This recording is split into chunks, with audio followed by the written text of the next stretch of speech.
Ladies and gentlemen, Assalamu alaikum. It is my great pleasure to welcome you to the Chaudhry Nazar Muhammad Distinguished Lecture. We are honored to have Dr. Sheheryar Banuri here with us today. Dr. Banuri's work sits at the intersection of economics, psychology, and public policy, where he has focused on issues related to accountability, motivation, as well as the broader behavioral dimensions of governance and development. He is a BioFellow, Dean of College, and tutor at Hughes Hall University of Cambridge, and an associate professor of behavioral economics at the University of East Anglia. He has also worked with such agencies as the World Bank and the UN, where his research has directly informed policy design. Today, he will speak on better public management, bias, behavior, and the business of government. This theme could not be more timely as governments both in Pakistan and worldwide grapple with issues related to efficiency, transparency, and trust, understanding the human and institutional biases that shape public service delivery is critical. Dr. Banuri's insights, rooted in rigorous research and enriched by policy engagement, offer us fresh ways of thinking about how public institutions can better function and deliver better for the citizens that they serve. Please join me in extending a very warm welcome to Dr. Sheheryar Banuri.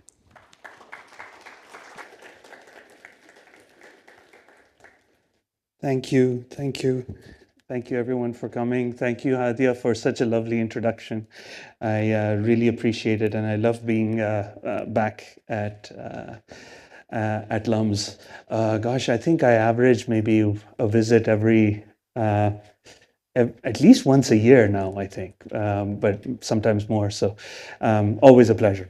Thank you, everyone, for coming to this. This talk is a little bit different. I formatted it a little bit differently from the sort of paper talks that you've been hearing all day. So if you'll permit me a little bit of indulgence, this is going to be a wide-ranging talk. We'll talk about a lot of different experiments that have been done in public sector work. And what I'm attempting to do is actually write a book about this. And I'm attempting to call it better public management, but you'll tell me if that is too provocative and that you hate it, and then I'll change it to behavioral public management and everything will be fine. So that's what it is. If you have any questions, please let me know, but there's quite a few things here. So I'm going to try and package it all together in a way that makes sense. Okay. Oh, and also a little bit of a plug, Guide to Behavioral Economics. This is coming out in fall 2027, little reference book. So if you're teaching behavioral economics or experimental economics, I think this will be good. Because I'm writing it. Okay, so here's my agenda for today. Basically, I was thinking about how to improve sort of governance. You know, we all sort of talk about that. I'm a part of at least, I think, 15 WhatsApp groups now, where every day I wake up to at least 20, 30 messages about how various governments around the world are doing terrible, terrible things, and they must be stopped for a variety of reasons. And so I sort of wanted to package this 20 years of my work, of behavioral work in the public sector space in a way that kind of makes sense, and hopefully will convince you that maybe this is a better way forward. So I'm going to start by talking about new public management, which is a sort of concept that arose out of public administration literature in, the word was coined in 1991, this famous paper by Wood where he's laying out the tenets of new public management. But it's actually been around in operation a lot earlier than that, so somewhere around the 70s. And the basic tenet of this is to run the public sector like the private sector. Right? That's the basic idea. And hence the word new comes in. So I'll talk a little bit about what that is just to set some context and ideas. Then I'll talk about the behavioral sort of pillars that kind of come at it sideways. It's not necessarily, I mean, it's challenging one of the core tenets of new public management, and I'll talk about what that is.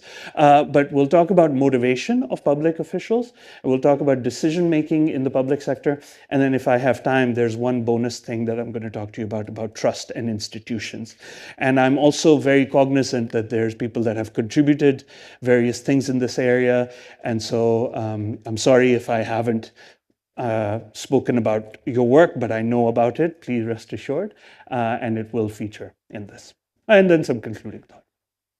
Okay, so new public management, broadly it refers to the set of administrative reforms during the 80s, but particularly in developed countries. Right? So Hood 1991 is a nice paper to look at. It coincides with a push towards smaller government initiatives, so a reduction in the size of government, a privatization of government services that was happening in many developed countries around the world, as IT usage increased in public sector operations and globalization. One of the key tenements, and this is where behavioral economists come in, is that it was rooted in professional management principles. So a lot of incentives management, contracts coming from private sector operations. The idea is that private sector is very efficient at what it does. The government should also be more efficient, and so we're going to borrow those tenets. And they're rooted squarely in agency theory. Which is sort of classic econ rational actor model style theories. So public officials, care about money and little else. They're rational agents. They're thinking endlessly. They're working for the money. So contracts should be very clear, enforceable, and so on. There's also a push towards decentralization and hardcore discipline in resource use. That's new public management. Now, better public management or behavioral public management stems from this idea that, well, we have sort of inconclusive evidence of the impact of new public management on performance. In fact, some of the most rigorous work, so Imran's done some of the most rigorous work in this space in Nigeria and Ghana, and actually finds sort of negative effects in some ways. If you look at the public administration literature, there's similar findings. At best, they'll say mixed results on new public management after 25, 30, 40 years of evaluation. Now, of course, public administration they have different methods and things, but the idea there is, and a lot of their work is on processes, but here's the thing. The whole idea about new public management was about increasing accountability, increasing vertical coordination and control, but it's limited effects on performance. Sometimes it works, sometimes there's positive effects, sometimes there's negative effects.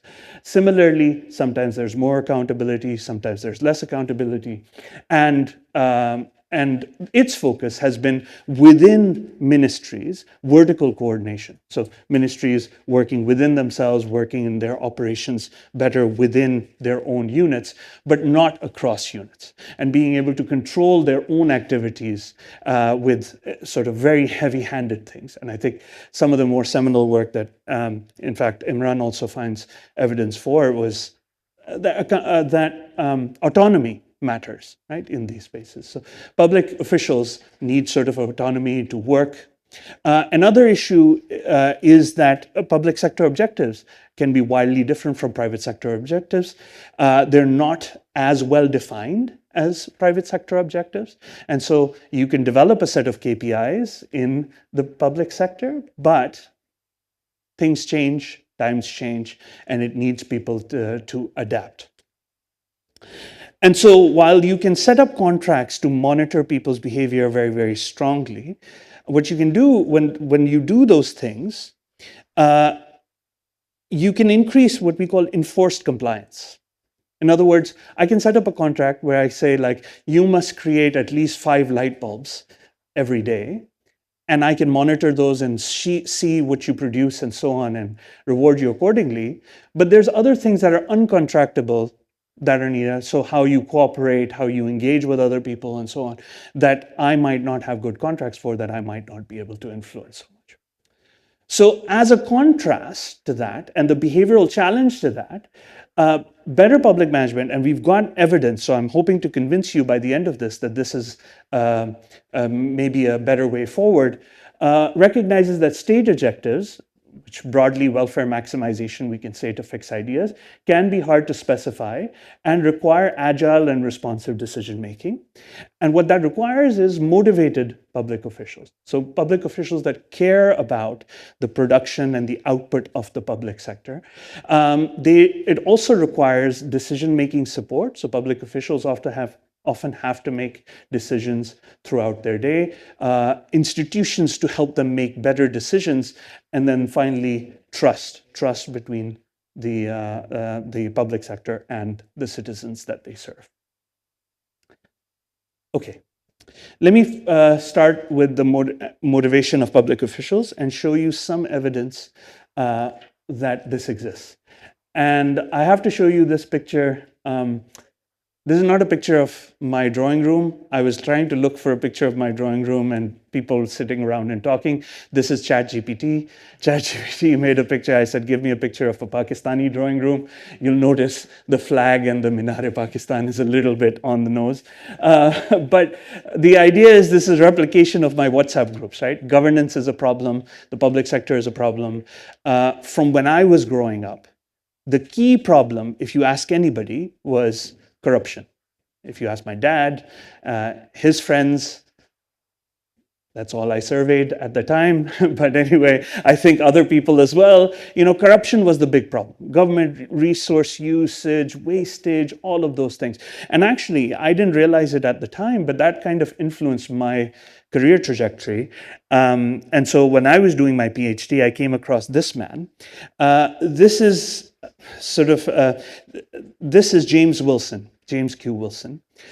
Some of you that know sort of the behavioral literature know him from his theory, broken windows theory, that was then popularized by Malcolm Gladwell and others. And that was a very sort of behavioral theory that if you have two alleys and one has broken windows, crime is more likely to congregate on those, right? In those areas. What's less known about James and what changed my life actually was, oops. This is no longer working. Oh, did it? Oh.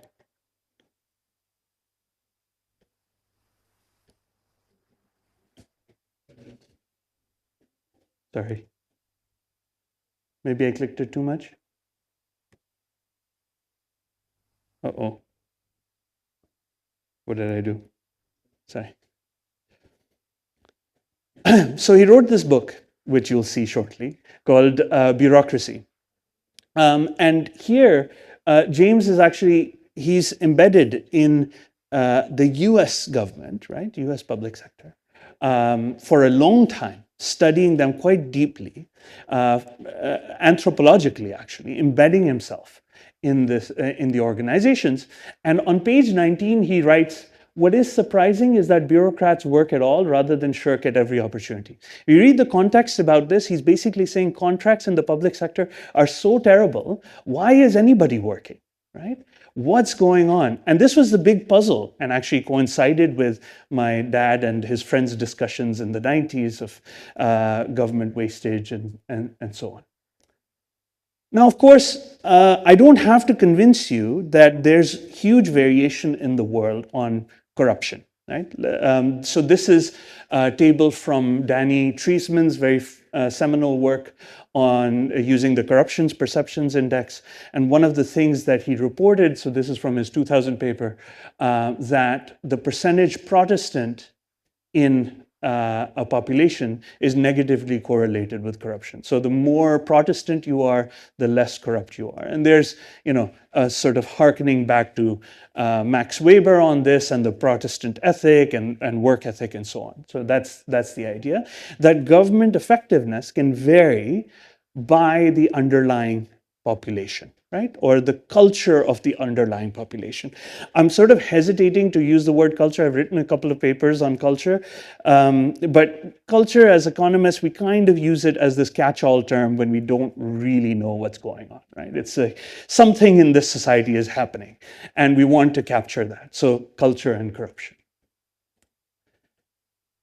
This is another one of my favorite papers, very influential for me when I was doing my PhD. It's by Ray Fisman and Ed Miguel. And this is on diplomatic parking tickets. You might have seen this. So in New York, what they did was they looked at diplomats that were stationed in New York, diplomats from all over the world, and their parking violations, their unpaid parking violations. So there's a point in time when diplomat parking tickets were not paid for. Like, so it carried no consequences if you had diplomatic parking tickets, diplomatic plates. Then parking tickets you could just throw away.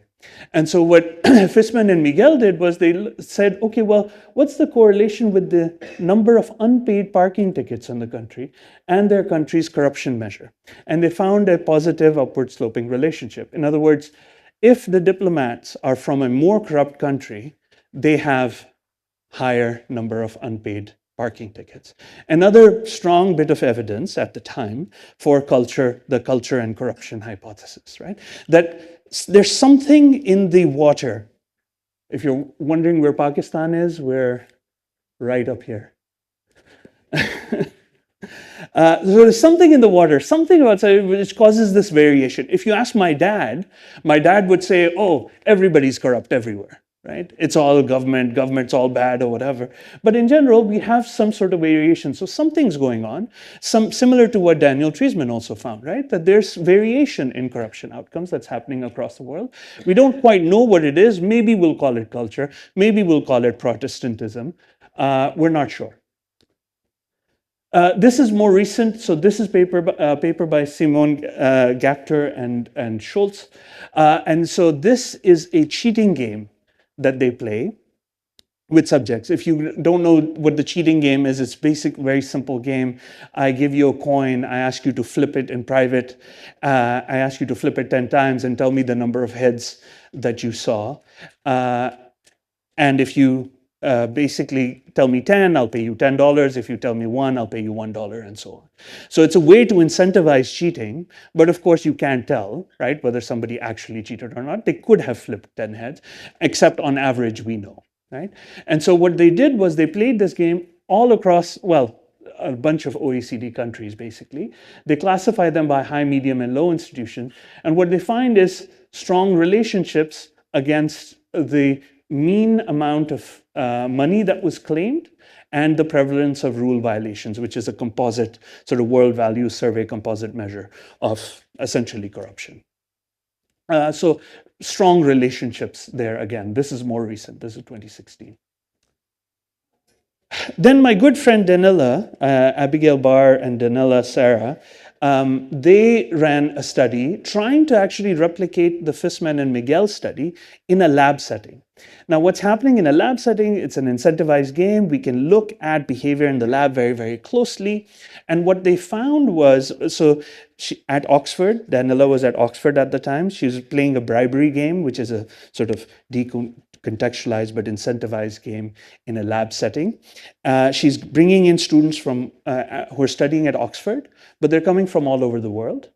And what she's doing is correlating their likelihood of offering bribes or being corrupt, if you like, with the Transparency International measure of their country of origin.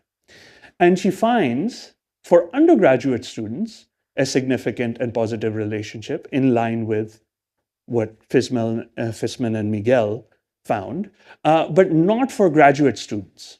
Right? So there's some heterogeneity here. So now we've got this doubt that maybe it's not that just because I'm from Pakistan, I'm going to be corrupt no matter where I go and try to offer bribes. Maybe it's something about education, or maybe something else is going on. Okay.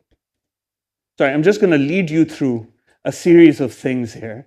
Then this study came out. This is by Lisa Cameron and her friends. They ran incentivized bribery games in labs in 4 countries: India, Singapore, Australia, and Indonesia. And what they're trying to do is see if their bribing is ordered in line with corruption perceptions. And actually, they find little evidence of that. If it was, Indonesia was the most corrupt, then India, then Australia, and then Singapore. That's not what you found. India came out as most corrupt, then Singapore, then Australia, then Indonesia. Side note, I was working on a literature review, and I included this paper in the literature review and published it in a working paper series at the World Bank, where I was working at the time. And then I got a furious call from the World Bank officials who were negotiating with the country of Singapore, claiming that I had stated that Singapore was more corrupt than Indonesia, and was threatened to be fired and so on, right? So there's a little side story. But this is what they found, right? They found that actual behavior was out of step with what was found at a more macro level. Okay, at this time, I'm running my study. I run experiments in Pakistan. So I'm running bribery games in the US and in Karachi. And I'm comparing behavior in these bribery games across these 2 samples. So here is bribing behavior before a crackdown. Crackdown means you can punish people for bribing. And then here's bribes behavior during the crackdown, and then here's bribing behavior post-crackdown, after you take away the punishment institution. The dashed lines are Pakistan, and the solid lines are the US. And what you find is, before the punishment regime, exactly the same behavior, nothing different. After the punishment regime, exactly the same behavior, nothing different. During the punishment regime, though, that's where things start to change, right? So meaning that this idea of intrinsic corruption, which was one of these concepts that was going around, doesn't seem to be at play. It might be more of an institution story. So I'll come back to that. Now, this is, of course, highly selected samples. This is a lab study and so on and so forth, but we'll take these caveats and move on. Okay, so then that led us to start thinking about a little bit more carefully about the motivation of public officials. At the same time, our friends Tim Besley and Maitreesh Ghatak at the LSE wrote this really nice theoretical piece on the motivation of public officials. I am interested in motivation. That's my psychology sort of angle anyway. And this is a graph, if you're interested, this is self-determination theory. This is my favorite a theory of motivation from Dacey and Ryan, coming from psychology. And the idea there is a distinct difference between intrinsic motivation, which is all internal, versus extrinsic motivation, which comes in different forms. So extrinsic motivation has one angle, which is external, what they call compliance or external rewards and punishments. When we think about incentives, as economists, we tend to focus on this. This is our lever, right? But there's self-control, there's ego involvement. In fact, ego involvement might be the only reason why I'm working in my job. There's personal importance, there's conscious valuing, maybe there's some of that as well. Awareness, synthesis with self. And then finally, you have intrinsic motivation, which is the powerful psychological motivator, which is that I like what I do. I love giving talks, and so therefore this is what I'm interested in. So much more richer model of motivation. Alongside that, in the public administration literature, there's this concept of public service motivation that's coming on. So Perry had a paper in 1996, which is a seminal paper on how to measure public service motivation. So self-reported survey measure, but still very important leap in that direction. And the idea there is that people work because they're motivated for working in the public sector. They're motivated by the mission of the organization, if you like. Okay. So what's the evidence of that? This is some data from a survey that we ran with the Philippines Department of Education. These are the ministry officials, and we asked them a very simple question. In the Department of Education, what are the reasons why you continue to work in your job? Very simple reason, right? Select all that apply. And here's the frequency. So job security, no big surprise, right up top, right? And then, there's salary, benefits, flexible hours, reasonable workload, and so on. And then here's mission. A non-negligible amount, right? But it's there. Okay. Then we also surveyed the Philippines Department of Education teachers in the same department, right? So these are what Lipsky calls street level bureaucrats, right? Frontline bureaucrats. And when you ask them that same question, okay, job security pops out just as high as the back office people. But look, benefits, that's higher for teachers, they tend to be underpaid, but also mission pops out right up front, right? As actually the second most important reason given. Okay, so there's some presence of alternative. So if you just asked me before I ran this, and before I scoured the literature, I might think, oh, it's job security, job for life. That's the only reason why people work and choose the public sector. But there's more going on. This is some data from Indonesia. Indonesia is coming back in again. Indonesia's a weak sort of, in terms of government effectiveness and corruption, it ranks somewhere these days, I think it's like 139th in the world. So it's pretty low. We played incentivized dictator games with college students. Some college students were non-public officials, so these are students at the at the University of Indonesia, the flagship university in Indonesia, the LUMS equivalent of Indonesia in Jakarta. And then these are students that are destined for the Ministry of Finance. So these are students at this the Sekolah Tinggi Akuntansi Negara. That's the name, STAN. These are pre-career public officials. Public officials who have chosen to join. Their tuition is free, and they are going to join the Ministry of Finance, high-ranking official. And what we gave them was a fixed amount of money, and we asked them how much they'd like to donate to the Indonesian Red Cross, right? And a charitable organization, well-known charitable organization. And you see a large increase in public officials. In the paper, we control for a lot of things to try and account for this differential selection and so on, just to demonstrate. And what we take this as evidence that at least people that are joining the Ministry of Finance in Indonesia, high-ranking public ministry, I grant you that, are more motivated than the average student that's in a similar position. Okay, more motivated towards public service. Then we went to another organization which had mid-career public officials, played the same donation game with them, and to see how donations varied by their service length. Right? So these officials, the ones that I'm showing you here, these are pre-career officials. These are mid-career officials. And as it turns out, this is their donations on the y-axis. On the x-axis is their service length. So even though this is an organization or this is a government that's fairly high on the corruptions measure, in general, it seems to be that their motivation is increasing. In the paper, we control for income effects and all of those things, but that's what we get. Okay. Now, you don't have to take my word for it. This is another paper. This was run in Denmark. This is in the Netherlands. Here, what they were interested in is donations to charity by public sector, so people that reported working in the public sector by their tenure, and people that working in the private sector by their tenure.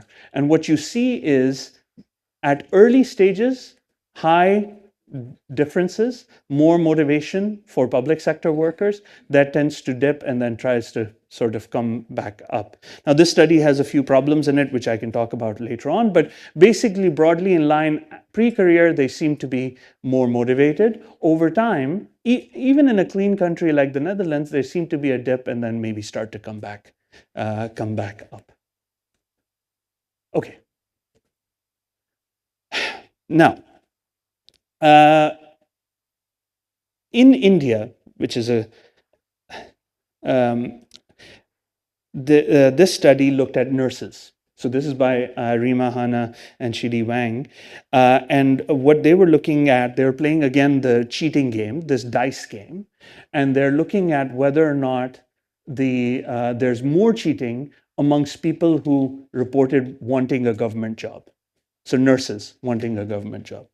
And they're taking this as evidence for, less motivation, right? More likely to be cheating and less likely to be attending, right? So this actually goes a little bit counter to the results that we talk about, that at least nurses in India seem to be more, the ones that are more likely to cheat are more likely to want a government job. Something about preference for corruption. Now, as I tell you all of these things, notice what a difficult problem this is, right? Because governments vary all over the world in their institutions. Even within government, I mean, they're huge. They vary in the status of the organization, they vary in the types of pay that they have. So anytime I say public workers, it's almost like I'm losing, because what type of public service?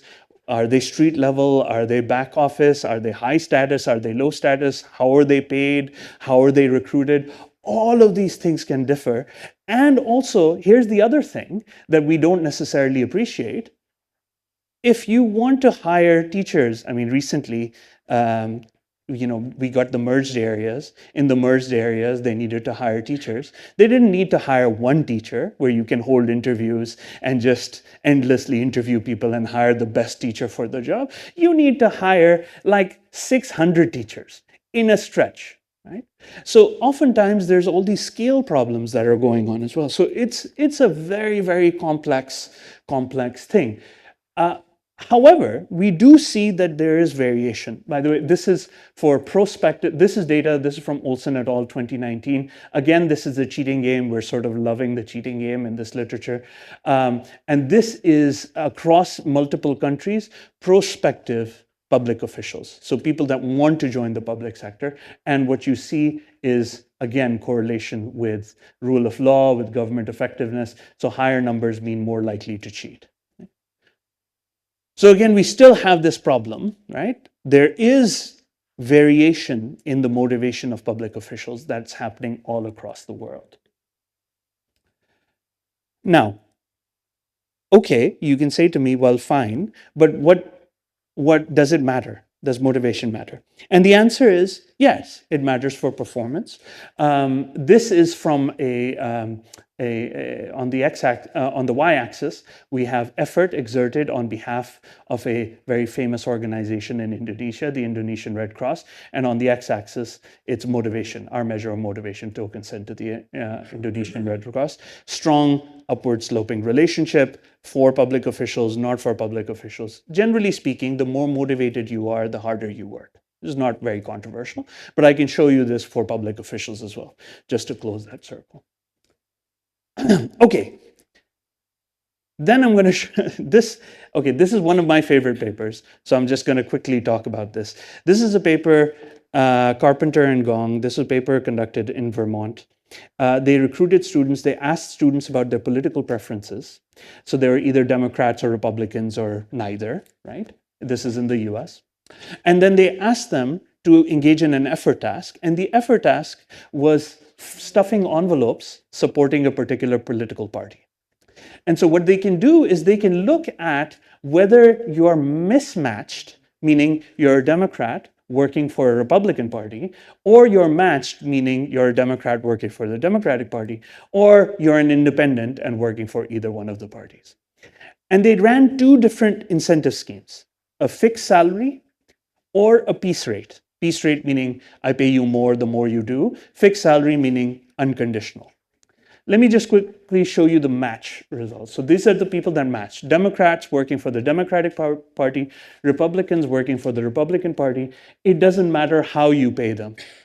They'll work just as hard. But if they're mismatched, which is, by the way, how we usually think about work as economists, right? That work creates disutility and we hate it and we need to leave, then you have to give them high-powered incentives. And if they don't care, you also have to give them high-powered incentives. But if the mission matches, in other words, if you're able to recruit government workers that care about the mission of the government, that are public-spirited, that want to work for the government, you don't have to worry so much about how you incentivize them because they're likely to work hard no matter what. So it's an important way to attract public officials. But there's perceptions, there's how you attract them, and all those, the selection story is coming up in just a second. Here's another one. This is a study that was done with doctors. Doctors in Burkina Faso, they're given one of three tasks, effort tasks, either a stupid blank task or a stupid slider task, both of which they don't care about, or a medical task. Under a condition where their effort didn't matter, so no mission, or their effort benefited some charity. And what you find is an increase in effort under the two tasks that they don't like. These are doctors, remember. They like the medical task, no change in effort as a result of the mission. Okay. And then this final one, this is for people who are interested. Again, this is doctors. These are doctors. They're the Ministry of Burkina Faso is trying to get doctors to see more poor cases. And so what they asked us to do was trial different types of incentive contracts. This is their status quo, meaning if you can pay your bill, you can see a doctor. If you can't, you can't. This is when healthcare is subsidized for the poor, meaning the government will pay for the poor. This is the government will overpay for a poor. And this is the government not intervening at all, no fee system, just a pure salary system.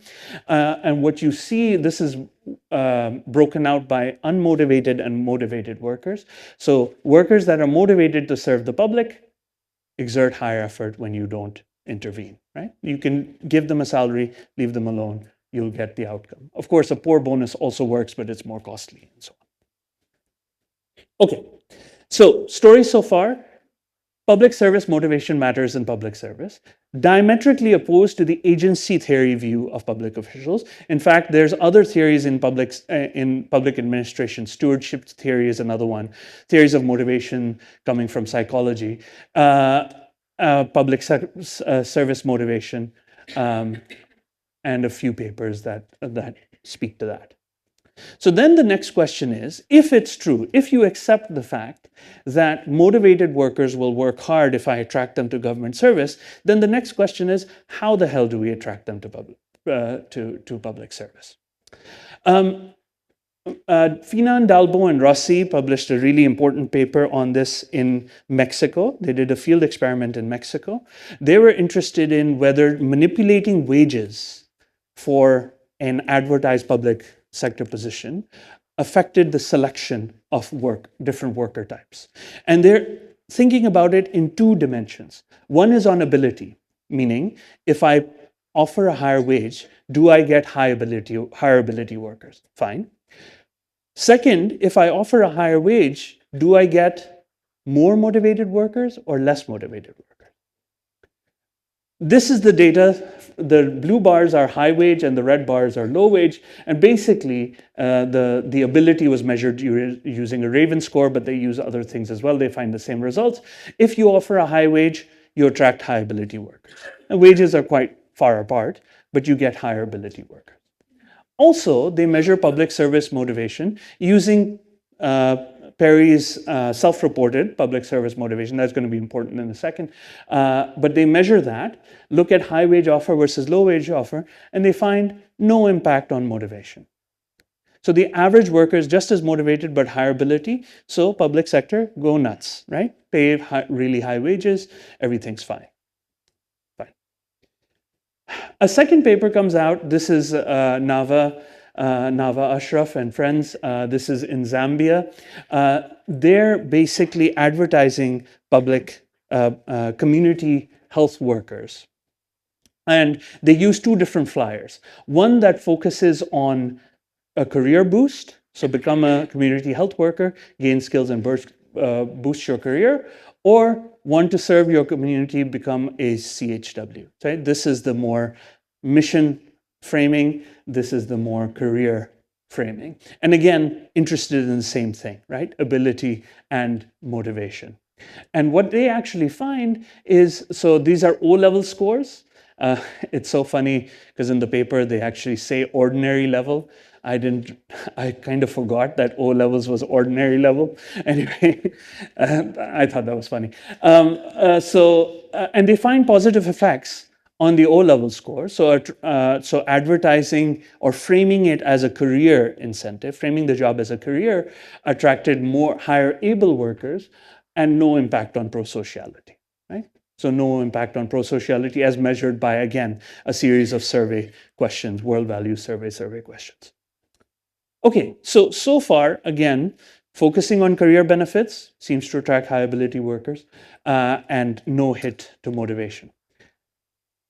Of course, there's a problem because I have data from Indonesia that shows the opposite thing.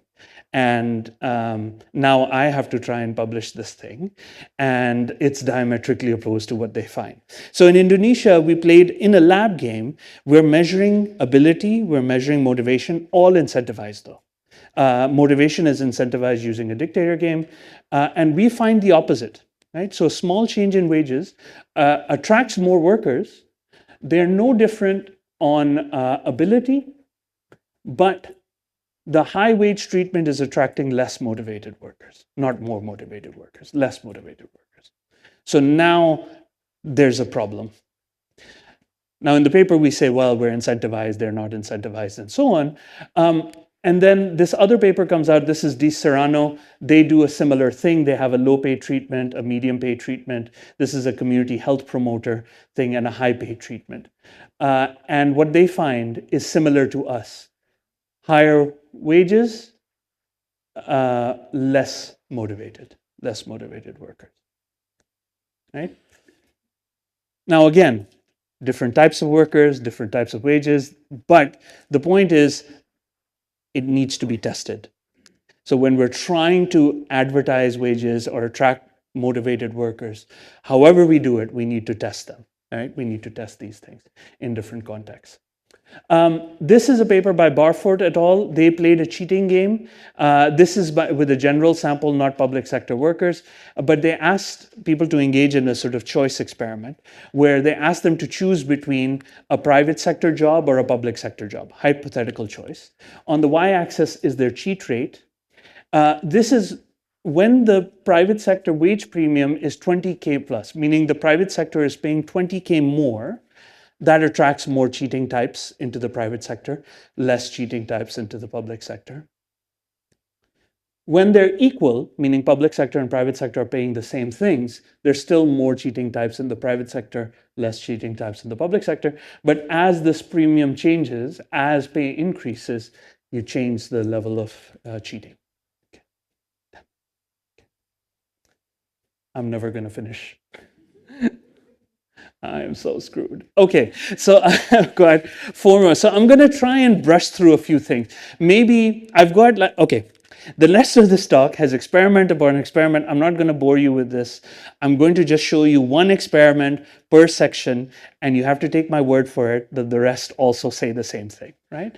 So do we agree that you'll believe me? Yes? Okay, good. So the story so far, attracting motivated workers is not trivial. Wage matters, but also perceptions of public sector work matter, right? And that's exactly why the nurses, the more cheating types, went into nursing jobs, public sector nursing jobs in India, because the perception of the public sector is one where it can be quite lucrative if you're willing to, look the other way. Okay. Then the next thing is, okay, once you get these guys in, even if they're motivated, how do they make decisions? Remember, if you're thinking about the rational actor model, you're thinking, oh, endless deliberation. They use public officials, they use all the evidence that's at hand. They think about it, think about it, think about it, arrive at the optimal decision. Right? That's how we think it works.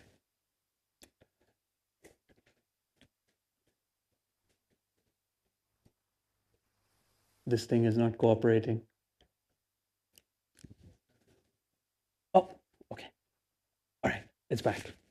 Okay, so some of you might have seen this before.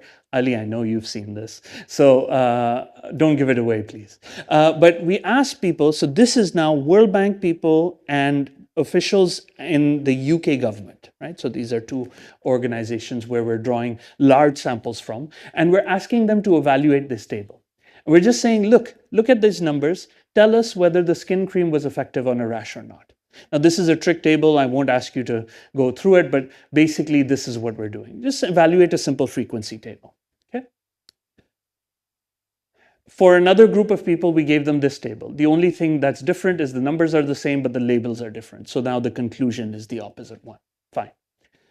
And we look at their correct responses, so their accuracy rate. So when the data supports a good outcome, meaning skin cream was effective, 72%. Data supports bad outcome, 58%. A little bit of difference, but higher than chance, right? There's only two possible outcomes, effective or not. For another group, we change the framing. So now it's minimum wage laws. Now remember, these are World Bank officials, most of them with PhDs. They solve frequency tables in their sleep. They don't need a calculator to do it. But the only thing that's different, the numbers are exactly the same. Now it's something that you might care about. You might not care about the effect of a skin cream on a rash, but you care about the effect of minimum wage laws on poverty. That's it. Change the framing, accuracy drops to lower than chance in both cases. Yeah. And in fact, I didn't include the graphs here today, but basically in the paper we correlate this with their beliefs, their stated beliefs on the effect of minimum wage laws. Evidence for confirmation bias, the tendency to search for, interpret, favor, and recall information in a way that confirms or supports one's prior beliefs or values. Right, so this is a survey experiment that's providing evidence for decision-making errors, right? Ignoring the evidence or interpreting it in a way that suits your worldview. There's other ones, but in the interest of time, I'll spare you. So this is on framing. Similar story, framing bias found, and so on and so on. This is another one that's very relevant for the public sector, outcome bias, how heavy you weigh outcomes rather than processes in deciding whether a project is good or not. If the project is successful, you don't care about the procedures. Like you'll say, oh yeah, this was great, even though the underlying thing might have been completely wrong. Okay. Weighing past outcome heavier than other pieces of information, that's outcome bias. This is the bandwagon effect. There's more and more evidence of that these days. As more people come to believe in something, others also hop on the bandwagon. And then my cutest one, which is on the identifiable victim effect, asking people, World Bank officials, how much high-income countries should donate or give in assistance to low-income countries. If I ask them that question, but tell them a story about this cute little boy, which is a real boy from Kenya, they actually increase their advice. Right? So these sorts of things invoke emotions that can influence our behavior. So the idea here is, very simply, public officials are human.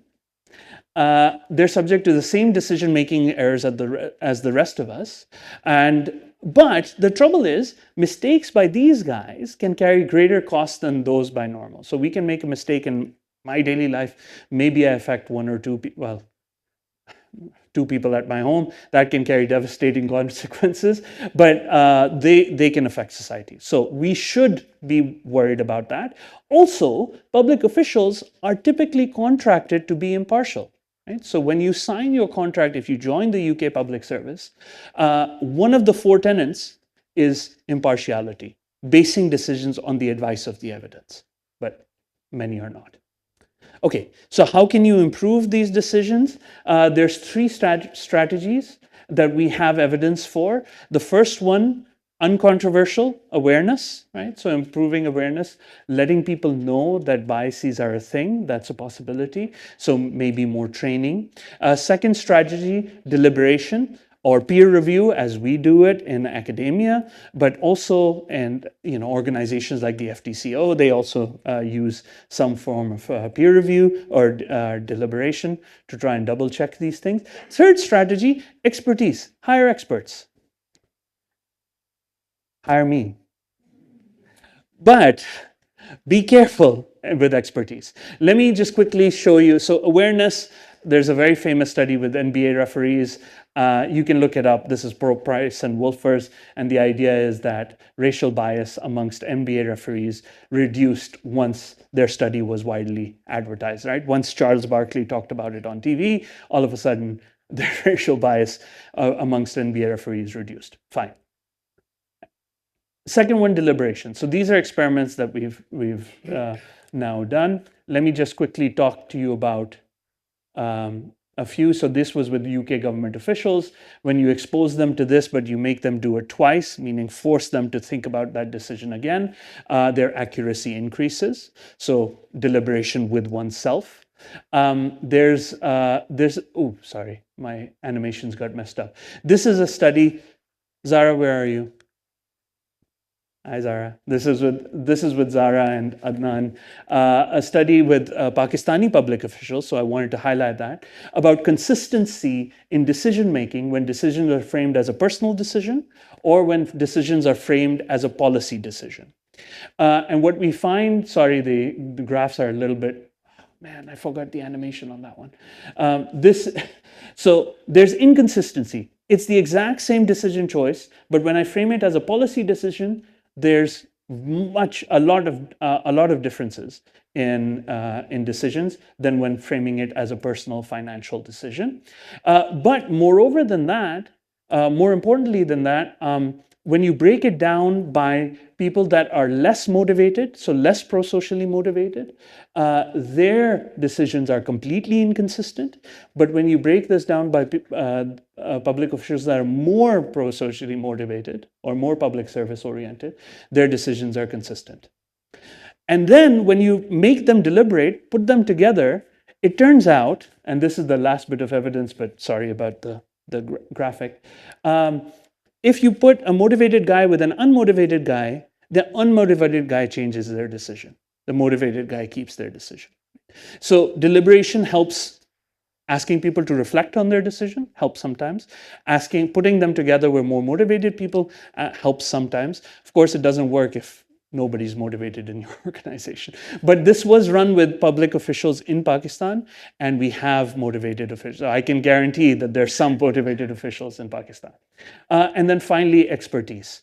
I won't belabor this point, but experts can help sometimes and sometimes not. Okay.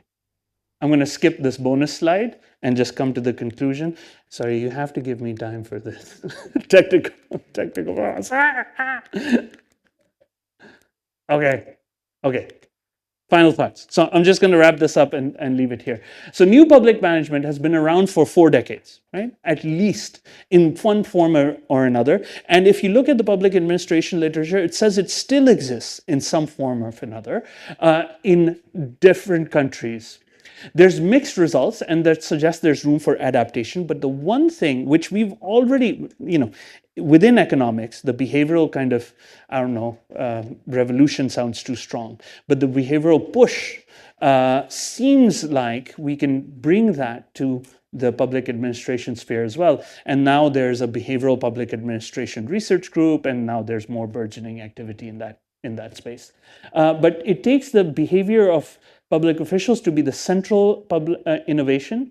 Tell me if you hate this term, better public management. Shift from a focus on control to a focus of supporting public officials, adds the behavioral realism, and focuses on performance with trust and legitimacy rather than just focusing on efficiency. Any questions and comments? Most welcome. Thank you very much. Sorry. Sorry, ran over.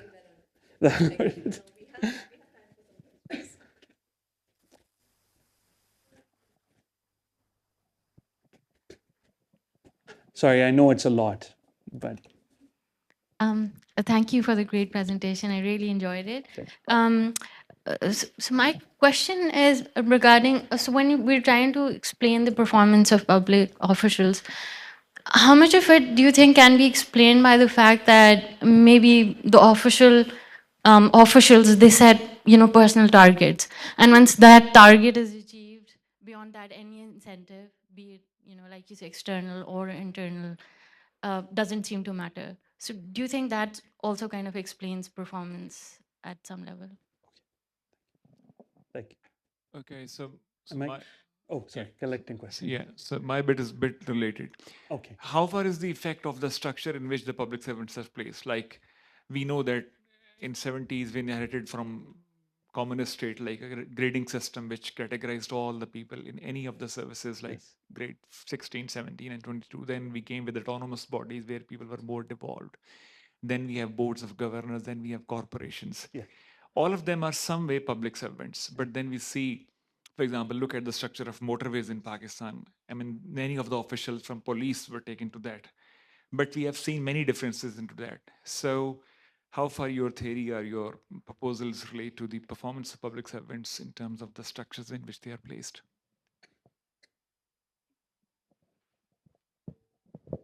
Hi, Sheheryar. Thanks for the talk. Something I've been thinking about is motivational crowding out. So with all these things you've been thinking about is providing incentives to something that maybe I was intrinsically motivated to already do. But now that I'm being paid for it, if you take that away from me, maybe I'm not as motivated anymore. So how have you been thinking about this? Thank you.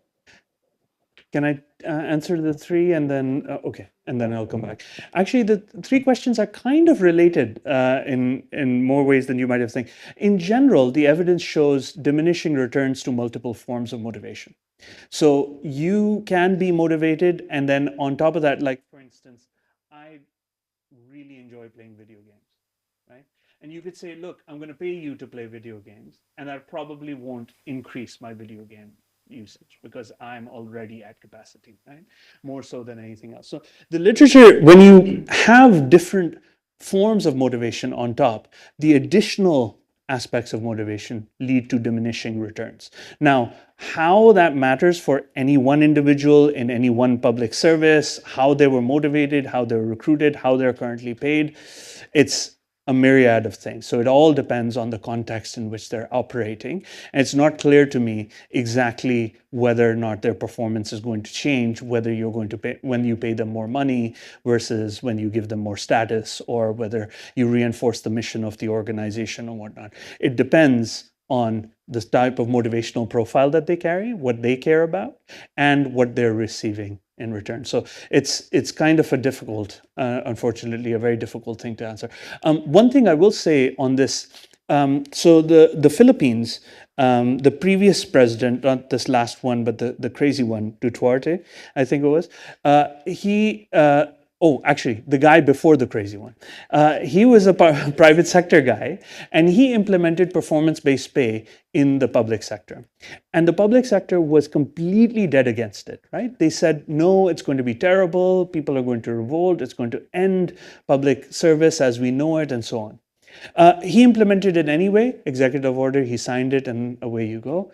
It turned out that people were actually quite welcoming of that public sector scheme for the one reason that their monitoring schemes were already in place and were working quite effectively, and they had strong grievance processes. So when other things that were, the supporting mechanisms were there, then the type of incentive scheme, changing the incentive scheme, had a positive effect. So you can't ignore, right, the incentive scheme independent of the overall context in which they're operating, which I think links me to your question, sir, which is the context in which they're operating. And it's kind of hard to say. One has to look at it. But I think the big difficulty here is also the public sector is very big. I mean, I say public sector and I hate myself for saying it, because you can very much look at me and say, well, what the hell are you talking about? And the answer is, well, everything. Like, I mean everything. No, it's just, you have to think about which ministry, how to operate them, what to focus on, and so on. And one quick example I'll give is an example from Indonesia. Sri Mulyani Indrawati, who used to be the World Bank finance president or whatever, became finance minister.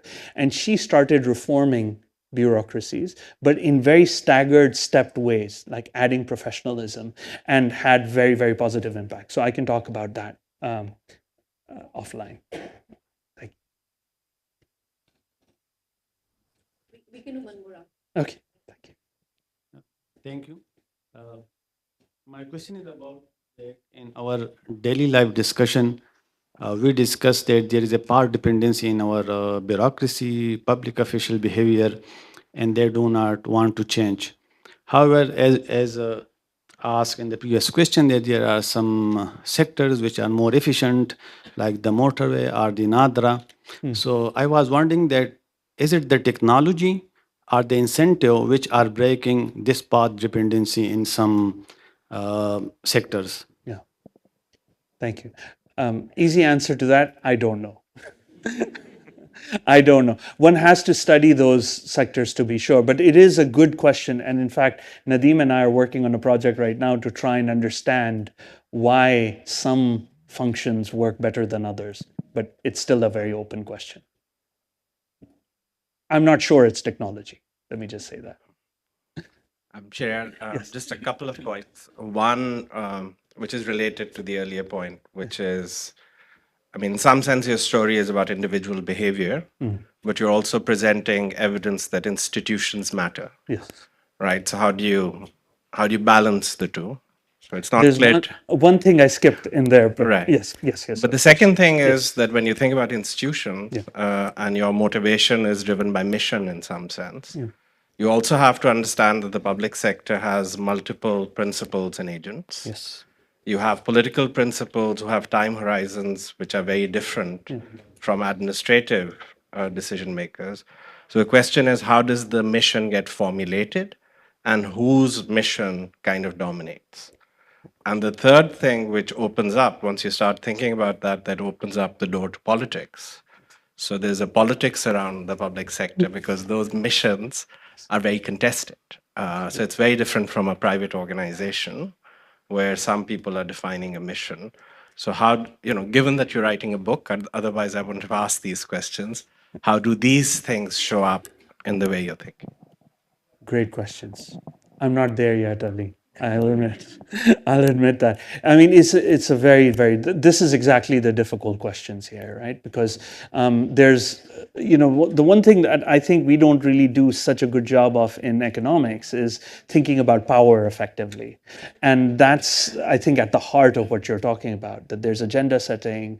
I mean, of course, individuals are not independent of their institutions. So when we talk about institutional change, you can think about it as a piecemeal thing, but who holds the power, who sets the agenda, very important questions.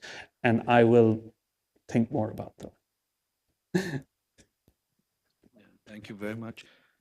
Can you hear me? I can hear you. Okay, very quick question. I think instead of the word, just a comment, instead of the word better, it would be more appropriate to have, seeing your presentation, is ethical public management. Because your word better is synonymous with corruption or less corruption. That was my first observation. Okay.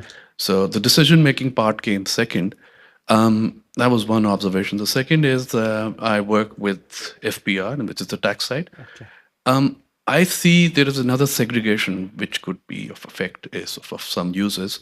There is two-tier civil service. One is a superior civil service, and then there is the other. Yeah. And the decision-making are totally different in two segments. And the power game and the interests and whatever Dr. Chima was talking about are totally different dynamics altogether. The third observation is that how do you superimpose or paste the tables or the results onto a Pakistani context. Yes. Because absolutely the only thing that I thought was the closest was an Indian matrix or one benchmark, and that was the closest I could get to Pakistani context. The fourth observation is that there is an already case study on reforming FPR. And it's a big change that went through from automating and bringing it at par with, how should I put it, with some of the good civil services standards globally, because now we have, FBR has access to international asset management or assets, undeclared assets of Pakistani high-profile individuals. So having said that, would that also fall into better public management or effective public management in my context? Thank you. Can I respond to that? Okay, we're out. Maybe we'll talk offline. I'd love to talk more about that. Okay. Or no, should I? Oh, please go ahead. Sorry. Still can't listen to instructions. So I think it's related to what Dr. Chima was saying, right? Which is that these aren't independent of power. And in fact, when we talk about new public management also, which is why I'm sort of keying off of that new public management idea, it's really about managing within the public sector. So some of these questions might be a little bit out of scope, who sets the agenda and so on. The other thing I will also say is that, in the policy world, you know this better than me, I think. There's ideas, and then there's the implementation of these ideas. And those can be wholly different things, right? So we can learn about this really effective policy that the FBR and whatever the FBR equivalent in Kenya is that they did. But when you bring it over here, the local context, the implementation, and so on, can lead to very, very different results.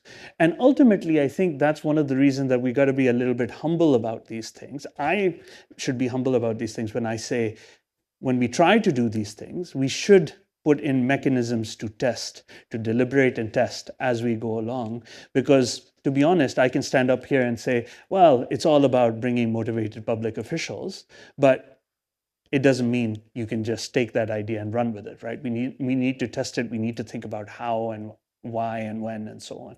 So I think my answer to that, I don't know if I addressed the answer, your question, but I think that's the best I got. Thank you.